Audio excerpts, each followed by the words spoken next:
जाके देखा हमने गाड़ी खोल के, गाड़ी के अंदर बंदे लेटे हुए थे।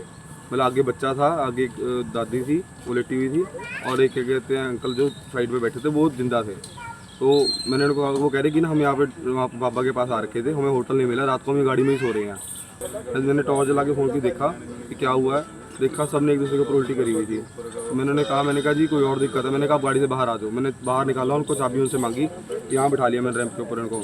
वो कहते हैं भी हमारे ऊपर कर्जा है, भी हम क्या कहते हैं बैंक का कर्जा ज़्यादा हमारे ऊपर, भी मैं भी मरने वाला हूँ, करे 5 मिनट के अंदर बस। तो ऐसे करते करते वो भी नीचे गिर गए। बुराड़ी का कांड याद है आपको? अगर वो कांड आपको याद है तो आज भी किसी का भी जी उसको याद करके मचल जाएगा। कुछ ऐसा ही हुआ है पंचकुला में, हरियाणा में, जहां पर देहरादून का एक परिवार गया था, लेकिन 7 लोगों ने आत्महत्या कर ली, सुसाइड कर ली, जहर खाकर अपनी जान दे दी है।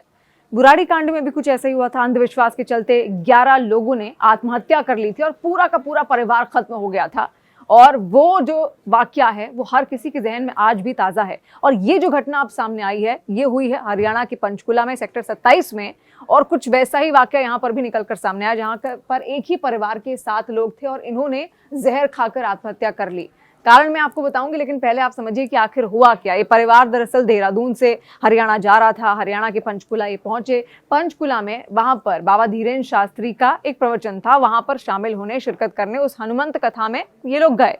और रात के वक्त इन्होंने होटल ढूंढने की कोशिश किया। ना कि होटल ढूंढने का बहुत प्रयास इस परिवार की ओर से हुआ था, जिसमें प्रवीण मित्तल के माता पिता थे, इसके अलावा उनकी पत्नी थी, इनके 3 बच्चे थे। और देखिए इन्होंने ही यहाँ पर आत्महत्या कर ली। अब वजह ये बताई जा रही है कि ये होटल ढूंढने की कोशिश कर रहे थे, आर्थिक तंगी बहुत ज़्यादा इन पर थी, बहुत सारे कर्जे इन पर थे, बहुत परेशान थे, आर्थिक तंगी के कारण ही इन्होंने अपनी जान ले ली। लेकिन ये सब कुछ उस कार के अंदर नहीं करना चाहते थे, इसी वजह से बार बार कोई होटल ढूंढ रहे थे ताकि अपने पूरे परिवार को वहां पर ले जा सकें, और ले जाने के बाद फिर इस आत्महत्या को अंजाम दें, फिर सुसाइड करें, ये उनका प्लान था। लेकिन जब होटल नहीं मिला तो गाड़ी के अंदर बैठकर ही उन्होंने यहाँ पर आत्महत्या कर ली, यानी कि जहर खाकर। पहले प्रवीण मित्तल ने खुद ये जहर अपने बच्चों को दिया, पत्नी को दिया, 3 बच्चे उनके थे, इसके अलावा अपने माता पिता को भी ये जहर वहां पर दिया। और जहर खाने के बाद फिर खुद भी उन्होंने ये जहर खा लिया सबको देने के बाद। और बाद में देखिए, आपको बता दें कि सभी के सभी जो 6 लोग थे वो तो मौके पर ही वहां पर उनकी मौत हो गई थी। यानी कि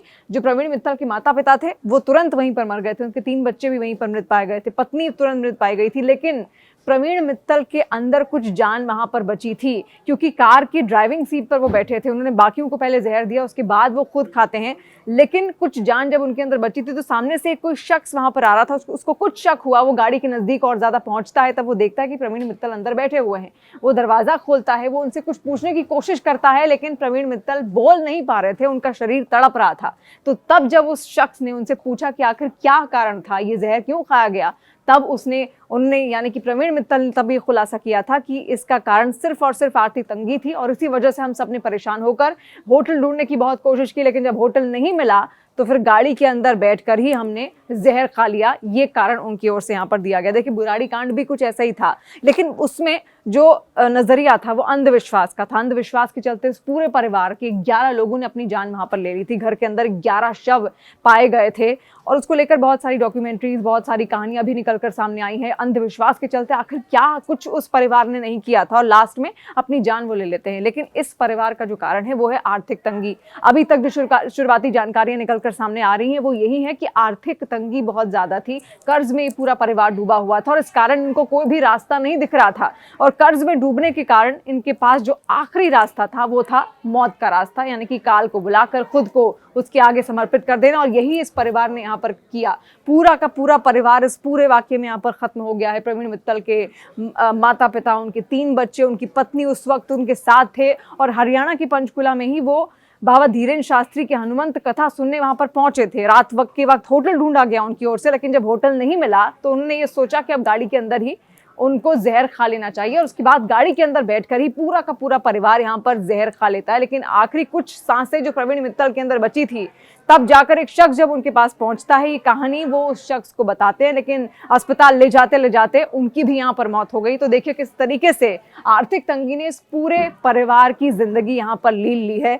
और कुछ ऐसा ही था बुराड़ी कांड। लेकिन अभी और जब जानकारी निकल कर सामने आएंगी, अब इनके जो परिजन हैं उनसे पूछताछ यहाँ पर हो सकती है। उस पूछताछ के दौरान पता चलेगा कि क्या वाकई इनकी जो हालत थी वो इतनी ज़्यादा खराब थी, इतनी ज़्यादा, क्या ये कर्जे में डूबे हुए थे, क्या इतनी ज़्यादा आर्थिक तंगी थी कि उसके कारण इन्होंने ये सोचा कि अपने जीवन को ही वो लील लें।